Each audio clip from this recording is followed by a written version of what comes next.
Hello and welcome back to my Europa Universalis 3 Creek Let's Play, where I attempt to unite the split Southeast American tribes of North America, and unite them into a strong nation of which will westernize once they meet Europeans and strike back against them.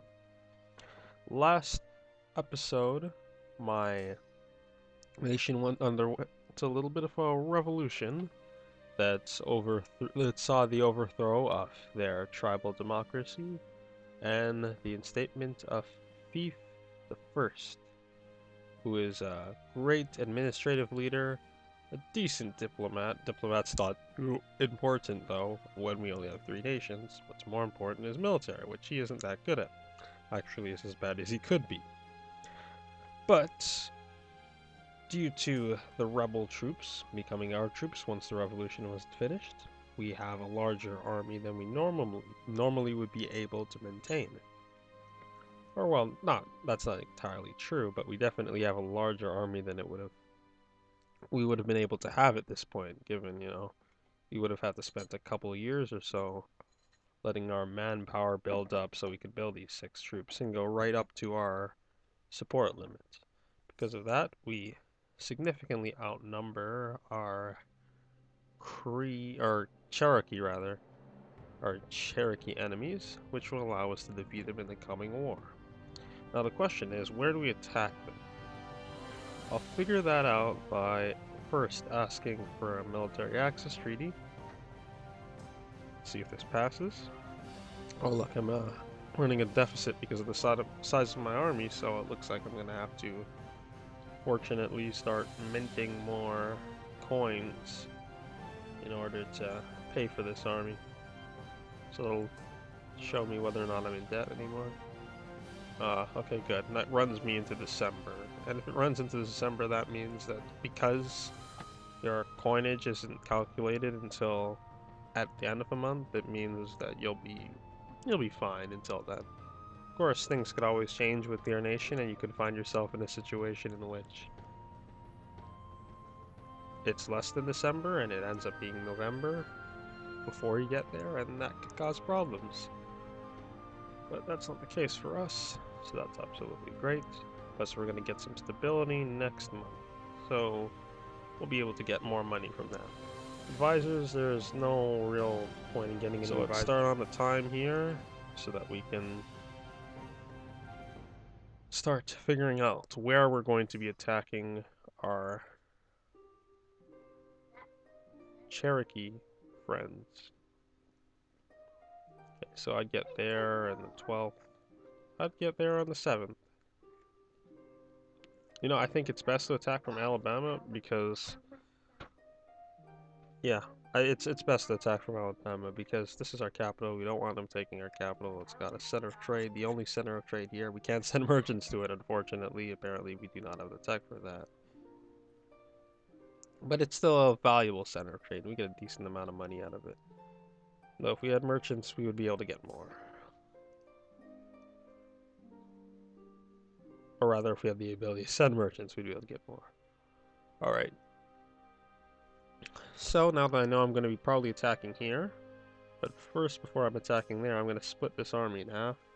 Wait for my manpower to go up to 3,000 so that when we start taking damage, we'll be able to fill that up rather than only have 137 troops to fill that up. So I'm going to wait until my manpower is down, and then I'm going to cancel my military access, cancel my alliance, and go to war. So we'll be getting a net gain of 26.69 annually, 28 apparently now.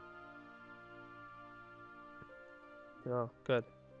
You know what then? In that case, I'm gonna increase inflation because inflation's a killer when you don't have much money. Oh, I can increase prestige because I have such a good leader. That's the benefit, as I had said, I think, of having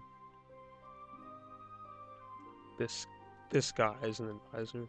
Because when you have 5-star, wait, this isn't 5-star, this is 6-star. But when you have 5-star or 6-star, I'm pretty sure it's either 5 or 6, it doesn't really matter. after some time, in this case it took like literally just 1 year, we get this event popping up, which tells you, it gives like a generic statement to tell you exactly why this guy's such a good guy. But this changes for each different type of advisor you have, whether or not you have like a banker or a spy master. But here, I'm not gonna go for 2 stability.